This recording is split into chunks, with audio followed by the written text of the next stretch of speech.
সকল প্রিয় ছাত্রছাত্রী এডুইন্সের আরো একটি ভিডিওতে তোমাদের সকলকে স্বাগতম। আজ আমি দশম শ্রেণী জীবন বিজ্ঞান বিষয়ের দ্বিতীয় অধ্যায়ের যে গুরুত্বপূর্ণ টপিক সম্পর্কে আলোচনা করব সেটা হচ্ছে অযৌন জননে প্রকারভেদ। অযৌন জনন কত প্রকারের হয়ে থাকে সেই সম্পর্কে পড়বো। তো তার আগে অযৌন জনন পড়ার আগে আমাদের শিখতে হবে বা আমাদের জানতে হবে জনন কাকে বলে, জননের ডেফিনেশন কি, জনন কাকে বলছে, হোয়াট ইজ জনন, জননটা কি। দেখো, যে প্রক্রিয়া বা যে পদ্ধতিতে মাতৃকোষের বা মাতৃ যে জীব রয়েছে তার মানে তার মতো বা তার সদৃশ্যপূর্ণ যে অপত্য জীব সৃষ্টি হয় বা যে অপত্য কোষ সৃষ্টি হয়, যে পদ্ধতিতে যে প্রসেস অবলম্বন করে সেটা হচ্ছে, সেটাকে আমরা কি বলছি, জনন। তাহলে মাতৃকোষ বা মাতৃ যে জীবটা রয়েছে সেই জীব থেকে যে প্রসেসে বা যে পদ্ধতিতে কি হচ্ছে, যে অপত্য কোষ বা অপত্য জীব সৃষ্টি হচ্ছে,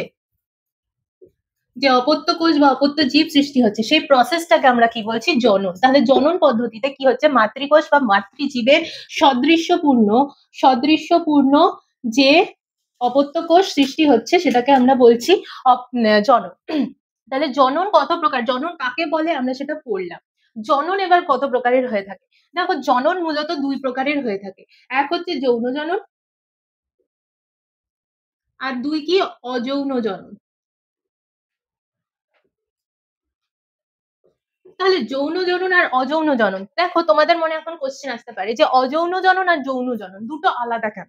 অযৌন জনন কাদের মধ্যে দেখতে পাওয়া যায়, যত নিম্ন শ্রেণীর উদ্ভিদ রয়েছে, প্রাণী রয়েছে, তাদের মধ্যে অযৌন জনন দেখতে পাওয়া যায়। তাহলে অযৌন জননে কারা মূলত ইনভলভ থাকে, নিম্ন স্তরের উদ্ভিদ বা প্রাণী, আর যৌন জননে কারা কারা ইনভলভ থাকছে, যারা উচ্চ স্তরের উদ্ভিদ বা প্রাণী, উচ্চ স্তরের যে সমস্ত প্রাণী রয়েছে বা উদ্ভিদ রয়েছে তাদের মধ্যে যৌন জনন দেখতে পাওয়া যায়। তাহলে অযৌন জননে কারা অংশগ্রহণ করছে বা পার্টিসিপেট করছে, নিম্ন স্তরের উদ্ভিদ আর প্রাণী। আর যৌন জননে কারা পার্টিসিপেট করছে, উচ্চ স্তরে যে সমস্ত উদ্ভিদ বা প্রাণী রয়েছে তারা। এবার আমরা যে টপিকটা, আজকের আলোচনার যে টপিক, সেটা হচ্ছে অযৌন জনন। অযৌন জনন কি কি বৃত্তান্ত, কোথায় হচ্ছে, কিভাবে হচ্ছে, সেই সম্পর্কে আমরা পড়বো। তাহলে চলো জেনে নিই অযৌন জননের ব্যাপারটা কি বা বিষয়টা কি।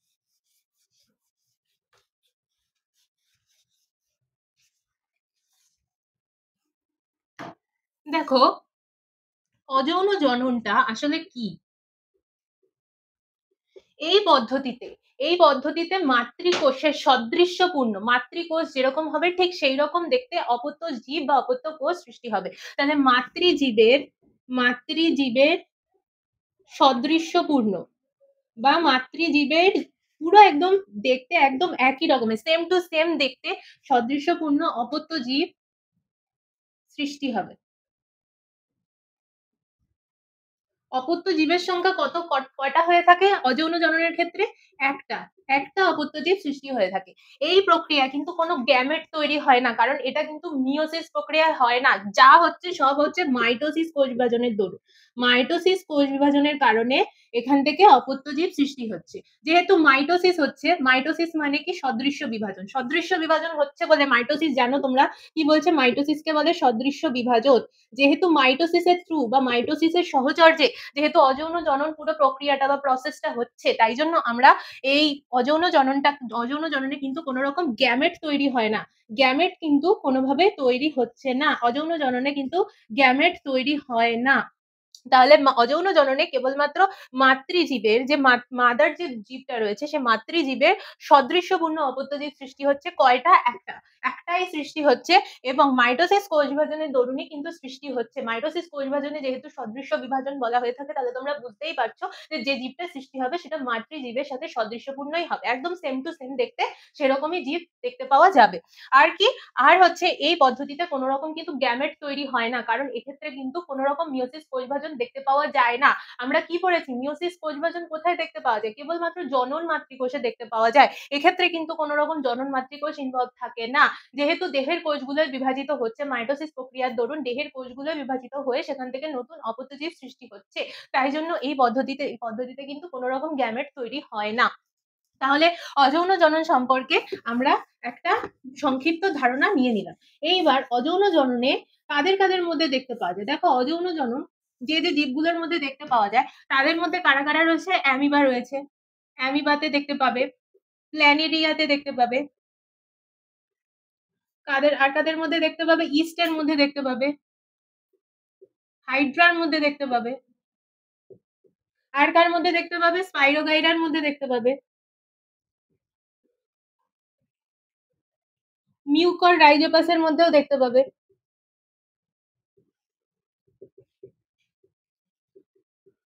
আর কি ফার্নের মধ্যেও দেখতে পাবে।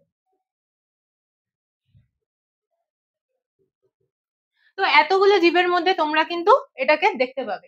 এই অযৌন জনন কিন্তু তোমরা বিভিন্ন এই ধরনের বিভিন্ন নিম্ন স্তরের যে সমস্ত উদ্ভিদ বা প্রাণী রয়েছে তাদের মধ্যে কিন্তু তোমরা এই অযৌন জনন দেখতে পাবে। তো চলো আমরা দেখি অ্যামিবা। অ্যামিবা কিরকম ভাবে অযৌন জনন করে থাকে? দেখো অ্যামিবার সেলটা দেখতে কিরকম হয়? অ্যামিবার এই যে ক্ষণপদ বা সিলিয়া যেগুলো থাকে, অ্যামিবার মধ্যে এরকম একটা নিউক্লিয়াস থাকে।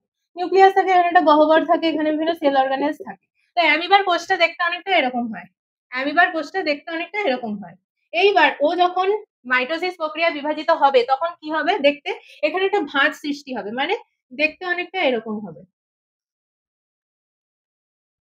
মাঝখান দিয়ে এরকম একটা ভাঁজ সৃষ্টি হবে। নিউক্লিয়াসটা এই সময় বিভাজিত হবে।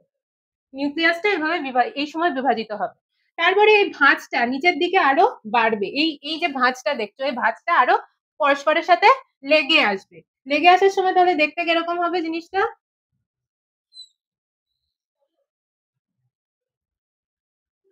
এখানে নিউক্লিয়াসটা বিভাজিত হয়ে গেছে অলরেডি। নিউক্লিয়াস বিভাজিত হয়ে গেছে, এবার সাইটোপ্লাজমটা বিভাজিত হবে। সাইটোপ্লাজমটা বাকি রয়েছে। সাইটোপ্লাজমটা এবার বিভাজিত হবে।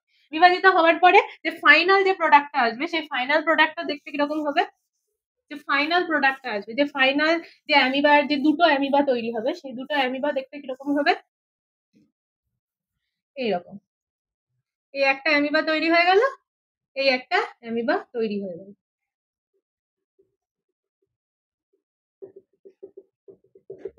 এইভাবে অ্যামিবা কি হচ্ছে? দ্বি বিভাজন হচ্ছে। অ্যামিবার কি হচ্ছে? দ্বি বিভাজন হচ্ছে। অ্যামিবার দ্বি বিভাজন আমরা দেখতে পাচ্ছি। এরপরে কে আসছে? এরপরে ধরো ইস্ট। এইটা যেটা হলো সেটা হচ্ছে অ্যামিবার দ্বি বিভাজন। ইস্টের মধ্যে কেমন হয়ে থাকে? ইস্ট ইস্ট কিরকম করে থাকে? ইস্ট বা হাইড্রা এরা কি করে থাকে? কোরকোদ্গম। কি করে থাকে? কোরকোদ্গম। এই কোরকোদ্গমে কি হয়ে থাকে দেখো, এই যে ইস্ট রয়েছে, ইস্ট দেখতে অনেকটা এরকম হয়। এটা ভ্যাকুয়াল টাইপের থাকে, এখানে একটা নিউক্লিয়াস থাকে। এবার যখন কোরকোদ্গম হচ্ছে তখন কিরকম হয় বলতো? এই যে ইস্টের দেহের যে কোনো অংশ থেকে একটা উপবৃদ্ধি সৃষ্টি হয়। উপবৃদ্ধি মানে কি? মানে একটা সিস্ট টাইপের ফর্মেশন হয় বা একটা স্ফীত একটা অংশের ফর্মেশন হয়। দেখো দেখতে অনেকটা এরকম হয়। এরকম এরকম একটা ফোলা মতো অংশ যে কোনো জায়গা, মানে ওদের দেহের যে কোনো জায়গা থেকে, যে কোনো পার্ট থেকে, এখান থেকেও হতে পারে, এখান থেকেও হতে পারে, এখান থেকেও হতে পারে, এখান থেকেও হতে পারে, যে কোনো জায়গা থেকে না একটা ফোলা মতো অংশ তৈরি হয়। এইবার যখন ও বিভাজিত হবে বা এইখান থেকে যখন নতুন একটা ইস্ট তৈরি হবে তখন কি হচ্ছে? তখন এই যে নিউক্লিয়াসটা দেখছো, এই নিউক্লিয়াসটা এইখান থেকে ডিভাইড হবে, মানে কিরকম দেখতে হবে অনেকটা? এই যে নিউক্লিয়াসটা এখানে ছিল, ও এখান থেকে সরে গিয়ে ঠিক এইরকম ভাবে ও এই জায়গাটার মধ্যেও ঢুকবে, ঢুকে গিয়ে এখানেও বিভাজিত হতে শুরু করবে। বিভাজিত মানে এইখানেও একটা নতুন নিউক্লিয়াসের সৃষ্টি হতে শুরু করবে। এখান থেকে নিউক্লিয়াসটা ডিভাইড হয়ে এই জায়গায় আস্তে আস্তে আসতে শুরু করবে। তাহলে কিরকম হবে দেখতে?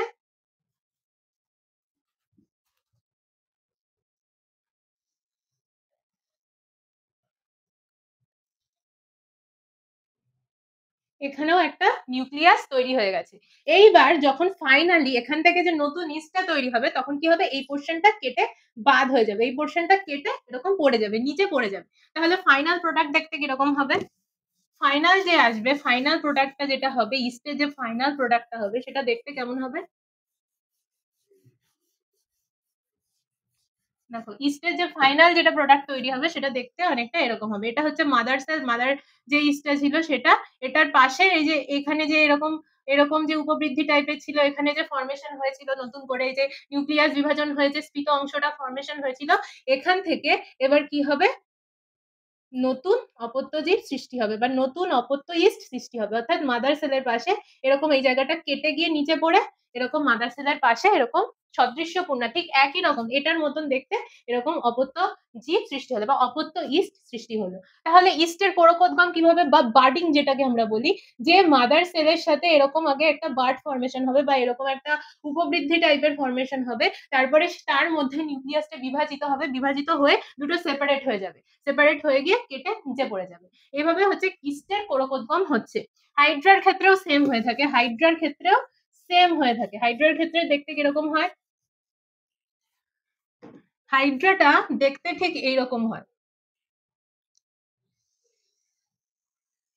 হাইড্রার এরকম অনেক কোর্শিকা থাকে, এরকম অনেক কোর্শিকা থাকে। এইবার যখন হাইড্রা যখন বিভাজিত হবে, তখন কোরকোদ্গম যখন হবে, তখন কি হবে, ঠিক ইস্টের মতনই ওরকম একটা উপবৃদ্ধি বা সিস টাইপের ফর্মেশন হবে। এখান থেকে এরকম একটা উপবৃদ্ধি তৈরি হবে। এই জিনিসটা তারপরে আকারে আরো বাড়বে,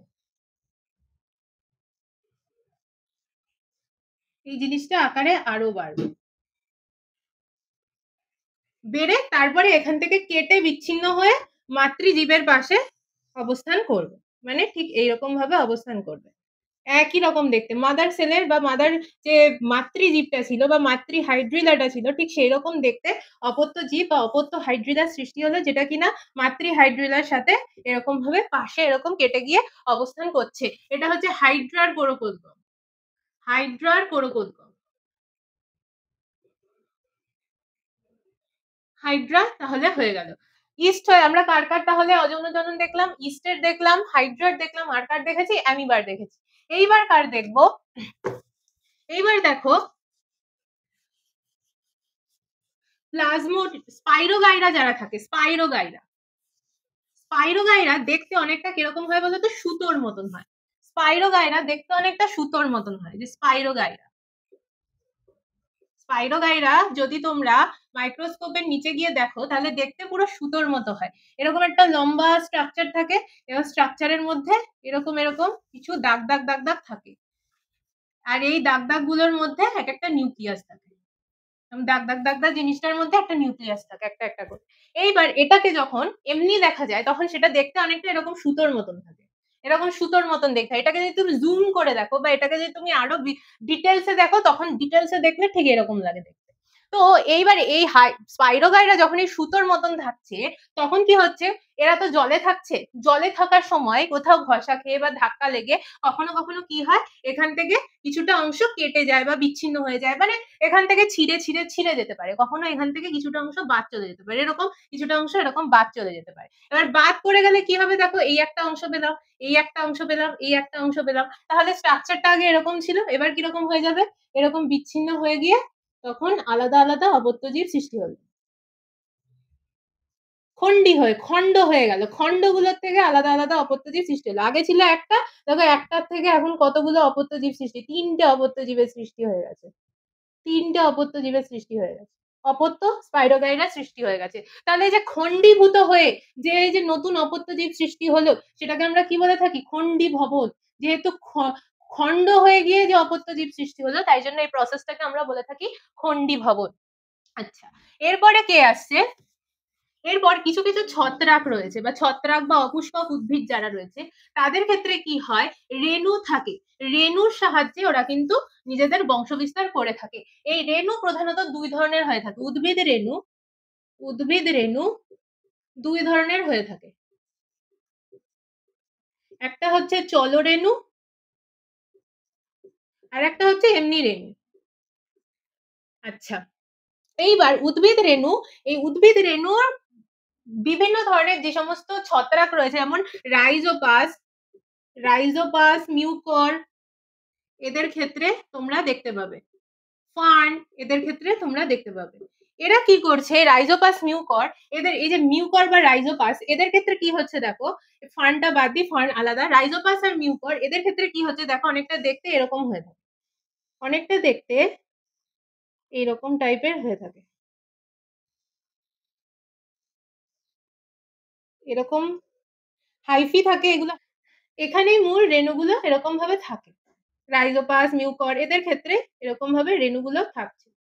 এই যে রেণুস্থলী, এই রেণুস্থলীর মধ্যে যে রেণুগুলো থাকে একে কি বলা হয়? স্পোরাঞ্জিওস্পোর বলা হয়। স্পোরাঞ্জিওস্পোর বলা হয়ে থাকে। স্পোরাঞ্জিওস্পোর বলা হয়। তাহলে এই যে আমরা দেখলাম রাইজোপাসের ক্ষেত্রে এরকম এগুলো হচ্ছে হাইফা বা হাইফা সরু সূত্রাকার অংশগুলোকে বলা হয় হাইফা। হাইফার উপর এরকম রেণুস্থলী থাকে, তার মধ্যে এরকম গুড়ি রেণু থাকে। এই রেণুগুলোকে আমরা কি বলে থাকি? স্পোরাঞ্জিওস্পোর। এই রেণুগুলোর সাহায্যে আবার অপত্য জীব সৃষ্টি হয়ে থাকে। রেণুগুলো যেখানে পড়বে সেখান থেকে আবার অপত্য রাইজোপাস বা অপত্য মিউকাস সৃষ্টি হবে। তাহলে এই হলো রাইজোপাসের অযৌন জনন। ফার্নের ক্ষেত্রে কি হয় দেখো, ফার্নের ক্ষেত্রে কি হয়, ফার্নের যে পাতা থাকে, যদি তোমরা ফার্ন দেখতে পাও কোথাও, ফার্নের যে পাতা থাকে এই পাতার নিচে এরকম রেণুস্থলী থাকে। পাতার নিচে এরকম রেণুস্থলী থাকে। তোমরা যদি ফার্নের পাতায় হাত দাও, হাত দিলে ফার্নের পাতার নিচে এরকম গুড়ি তোমাদের হাতে লেগে যাবে। ওগুলো হচ্ছে রেণু, ফার্নের রেণু বলা হয়। এই রেণুস্থলীগুলোকে কি বলা হয়ে থাকে একসাথে? ফার্নের রেণুস্থলীগুলোকে একসাথে কি বলা হয়ে থাকে? ফার্নের রেণুস্থলীগুলোকে একসাথে কি বলা হয়ে থাকে? সোরাস বলা হয়। এই ফার্নের রেণুস্থলীগুলোকে একসাথে বলা হয়ে থাকে সোরাস। এগুলোকে চলরেণু বলে। এই রেণুগুলো হাওয়াতে উড়ে হোক বা যখনই ফার্নের পাতায় ঝাঁকুনি লাগুক বা ফার্নের কাছে যদি কখনো নাড়া লাগে, তাহলে সেখান থেকে এই স্পোরগুলো মুক্ত হয়ে যায়। এই সোরাস থেকে স্পোরগুলো মুক্ত হয়ে যায়। মুক্ত হয়ে গিয়ে যে স্থানে পড়বে সেখান থেকে আবার অপত্য ফার্ন তৈরি হবে। এই হলো ফার্ন। আর লাস্টে আসছে প্ল্যানেরিয়া। প্ল্যানেরিয়াতে কি দেখতে পাওয়া যায়? পুনরুৎপাদন। পুনরুৎপাদন কথার অর্থ কি? যেখান থেকে কেটে যাবে, যে অংশ থেকে কেটে যাবে সেই অংশ থেকে আবার নতুন প্ল্যানেরিয়া তৈরি হবে। প্ল্যানেরিয়া দেখতে এরকম হয়। প্ল্যানেরিয়া দেখতে এরকম হয়। এখান থেকে কি হয়, ধরো প্ল্যানেরিয়ার একটা অংশ কেটে গেল, ধরো এই অংশটা কেটে গেল, এই অংশটা কেটে গেলে, এই যে অংশটা কেটে গেল, এখান থেকে নতুন করে অপত্য প্ল্যানেরিয়া তৈরি হবে।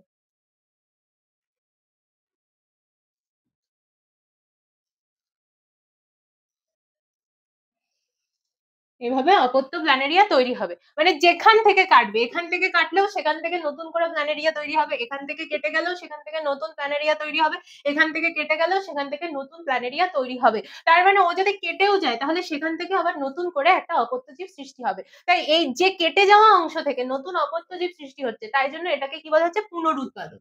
কি বলা হচ্ছে? পুনরুৎপাদন। মানে পুনরায় উৎপাদিত হচ্ছে, ওই স্থান থেকে কেটে গিয়ে আবার নতুন করে অপত্য জীব সৃষ্টি হচ্ছে, পুনরায় নতুন করে অপত্য জীব সৃষ্টি হচ্ছে, বা ওইখান কেটে যাওয়া অংশ থেকে নতুন করে জিনিসটা স্ট্রাকচারটা পাচ্ছে। তাহলে সেই জন্য এটাকে আমরা কি বলছি? পুনরুৎপাদন। তাহলে প্ল্যানেরিয়ায় কি দেখতে পাওয়া যায়? পুনরুৎপাদন। প্ল্যানেরিয়াতে এভাবে পুনরুৎপাদন দেখতে পাওয়া যায়। তাহলে এই সমস্ত নিম্ন শ্রেণীর উদ্ভিদরা কি করে? এইভাবে কিন্তু অযৌন জনন করে থাকে। দ্বিবিভাজন বলো, বহু বিভাজন বলো, পুরকোদ্গম বলো, খণ্ডীভবন বলো, রেণুর সাহায্যে বলো, চলরেণু বা এমনি রেণু, আর হচ্ছে কি পুনরুৎপাদন পদ্ধতিতে কিন্তু নিজেদের অযৌন জনন সম্পন্ন করে থাকে। তাহলে অযৌন জনন কাকে বলে তোমরা বুঝলে, কিভাবে হয়ে থাকে মাইটোসিস কোষ বিভাজনের মাধ্যমে কয়টা অপত্য জীব সৃষ্টি হয়ে থাকে সেটাও তোমরা দেখলে। তাহলে আজকের ভিডিও এই অবধি। যদি তোমাদের এই বিষয়ে কোনো রকম প্রশ্ন থেকে থাকে তাহলে সেটা অবশ্যই আমাদের কমেন্টের থ্রু জানাবে এবং আমরা পরবর্তী টপিকে তার আলোচনা নিয়ে আসব। আর যদি তোমরা এখনো অবধি এডুইনস ইউটিউব চ্যানেলটাকে সাবস্ক্রাইব না করে থাকো তাহলে অবশ্যই এরকম শিক্ষামূলক ভিডিও পেতে এডুইনস ইউটিউব চ্যানেলটাকে সাবস্ক্রাইব করবে, ফলো করবে এবং আমাদের যে ফেসবুকের পেজটা রয়েছে সেটাকে লাইক, কমেন্ট এবং শেয়ার করবে। ধন্যবাদ।